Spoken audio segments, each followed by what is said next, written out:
Welcome to the Football Film Room Show. I'm Nick Kehoe, and we've got another great episode for you today. Can one player make a difference? It's a discussion you often hear around the NFL, right? Oh, if only we had signed this one player, we'd be Super Bowl champs. If only this one player hadn't gotten hurt, we would have won it all. Shoot, I talked about it a couple weeks ago, bringing up the Green Bay Packers from 2020 and 2021. That was a team that was knocking on the doorstep, and instead of making that one move for that one player, whether it was a receiver to complement Devontae Adams or a defensive player, an impact player, instead of making any of those moves, the Packers sat on their hands and did nothing, and of course, failed to reach the Super Bowl. So you obviously know my feelings on the matter. Yes, one player can absolutely make a difference. Now, that's not necessarily true for every team, but there are a handful of teams that are competing for a championship each year, and very often, yes, they are one player away. And in the context of the wide receiver position, which is where we're going to focus today, you don't need to look very far to see examples of premier wide receivers being added to a Super Bowl-ready team and it putting them over the top. Just go back to 2021 with the LA Rams. Remember mid-season they signed Odell Beckham Jr. after he was let go by the Browns?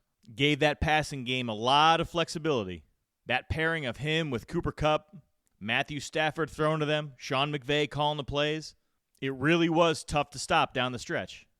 And Beckham was a key contributor in the playoffs. 21 catches, 288 yards, 2 touchdowns in the 3.5 games he played. I don't know if you remember, he tore his ACL in the Super Bowl, but had already scored a touchdown at that point, and many thought he was on his way to winning the Super Bowl MVP before he got hurt. So he played a huge role in helping the Rams get over the hump. A year later, you had A.J. Brown being added to the Eagles. They acquired him by a trade during the draft. Now, the Eagles to that point, they were a running football team. In Jaylen Hurts' first year as a starter, the Eagles, well, they couldn't really throw the ball that well. They were in the bottom 10 in the league, but they were the number one rushing offense in the NFL. A lot of people look back on the Eagles and they say, oh, Saquon Barkley was the player that put them over the top. But I don't know if I agree with that. The Eagles have had a good running game with or without Barkley. I don't want to diminish what he added to them, but he came to a team that was, number 1 in rushing in 2021, top 5 in 2022, still top 10 in 2023, had a great offensive line, were running the ball well when Miles Sanders and Kenneth Gainwell were the backs. No, this offense took off when A.J. Brown was added in 2022, and that passing game went from the bottom of the league to the top 10. What Brown was able to do schematically fit the Eagles so well. He's one of the best outside receivers in the game, one of the best at winning one-on-ones and making contested catches, and that was perfect for what the Eagles like to do. It was perfect for Jaylen Hurts. As I've discussed multiple times on this podcast, Hurts does not see the field well, doesn't operate in the middle of the field well, so he wants to throw the ball to the outside.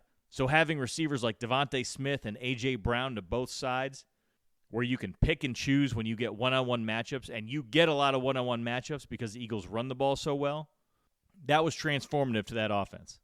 And you saw A.J. Brown make a big impact in 2022, over 1,400 yards, helped lead the Eagles to the number 1 seed, Super Bowl appearance. They ended up losing, but it wasn't because of the offense. He scored 35 points. And then in 2024, they returned to the Super Bowl, this time winning it over the Chiefs, and Brown played a big role down the stretch there as well. But each of the last 4 seasons, the Eagles have started off 8-2 or better, and either ended up with the number 1 or number 2 seed, or at very least reached the playoffs and won 11 games or more.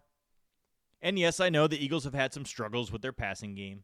They're certainly not perfect, but what helped them make the jump from 2021 to the last 4 years was that addition in the passing game, A.J. Brown. Which brings us to the Denver Broncos. And who knows more about being one player away than them? The Broncos were the AFC's number 1 seed this past season, made it to the AFC Championship game, and then they learned the news right after the game in the locker room that Bo Nix had broken his foot. Starting quarterback, leader of the offense for the entire season, was not going to be playing in the AFC Championship game. They were going to have to play a backup who hadn't played in a few years, and it was going to be an uphill climb when it shouldn't have been. And that's exactly what it was in the AFC Championship game. The Broncos really couldn't do much on offense. Lost that game 10-7 against a Patriots team that Many Broncos players have said since, yeah, we were the much better team. Now, whether that was sour grapes or not, I can definitely tell you that the Broncos feel they were one player away, and that one player last year was Bo Nix. But overall, heading into 2026, the Broncos have a really good team. They've got a good team everywhere. They're set in so many different places. That defense, I don't expect them to take much of a step back, if any step back this year. They got a great offensive line. Bo Nix has really come into his own. Certainly needs to gain some more consistency, but you have to like what you've seen at him in his first 2 years under Sean Payton. But their passing game has been lacking some things. And really what they've been lacking is a downfield explosive threat. Last year, they were middle of the road in 20-yard completions, ranked 16th in the NFL. They ranked just 28th in percentage of pass attempts traveling 10 yards or more from the line of scrimmage. They were bottom 5 in average air yards per completion. Now, some of that was a result of the passing game being short by design. But basically, the Broncos struggled to push the ball downfield. They didn't have a great ability to attack teams over the top. And that certainly contributed to some of the inconsistencies with their offense. They'd have those random games. They scored 13 points against the Jets, scored 10 points against the Raiders, two of the worst teams in the NFL. They really struggled to move the ball against in those games. And having the ability to hit a team over the top with a big play, that loosens up a defense, loosens things up at the intermediate and shallow levels. But it also means you can make up for an otherwise poor performance on offense with a couple of big plays that get points on the board. Gives you another dimension as an offense. You don't have to be perfect or great for a 10 or 15 play drive. That's why teams are always trying to find ways to manufacture large chunk completions or big plays downfield.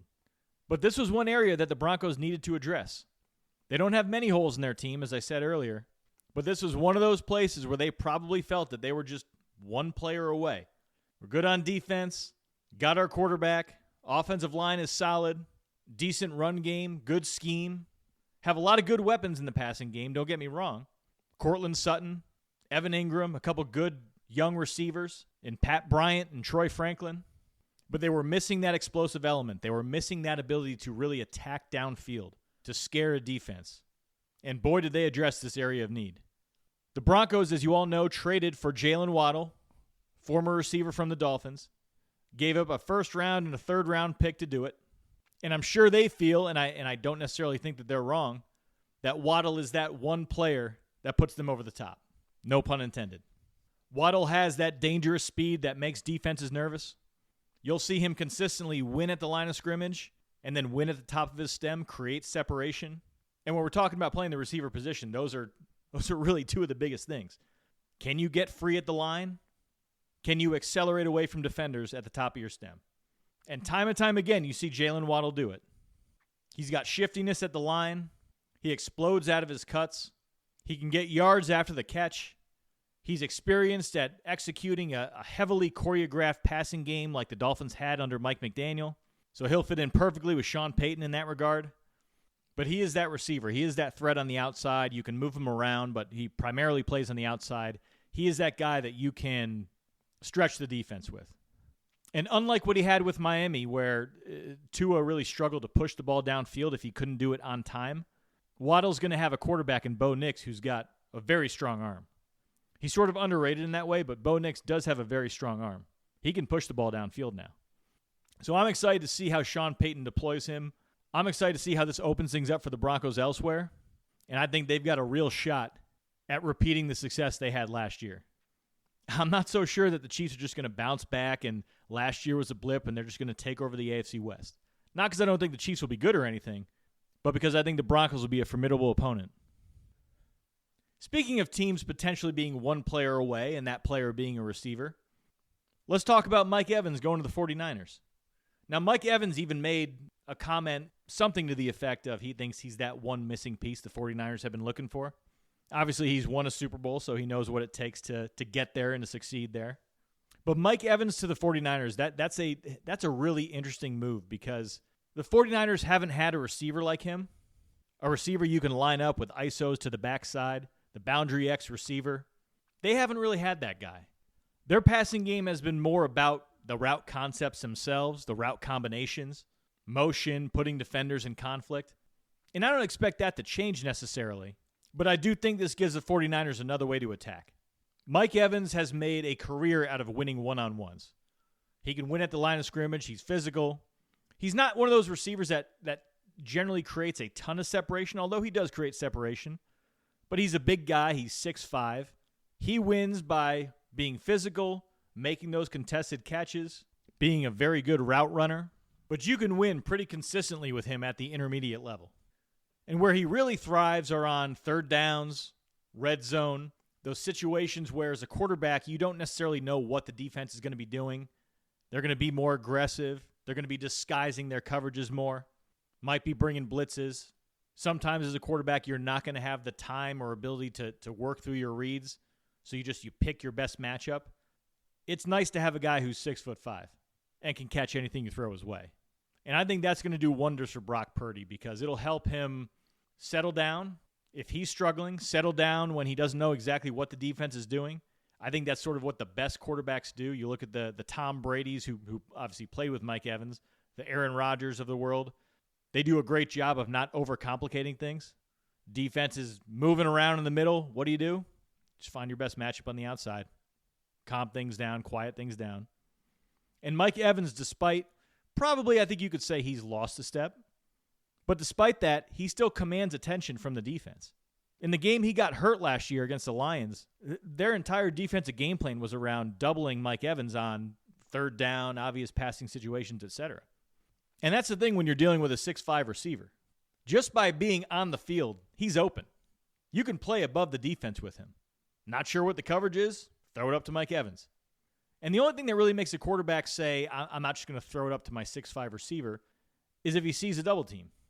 If he sees a safety cheating that way, even though both of those defenders, the safety and the corner, are probably not as tall as Mike Evans, you're still not going to throw it to a place where there's one receiver and two defenders. Ball might get tipped.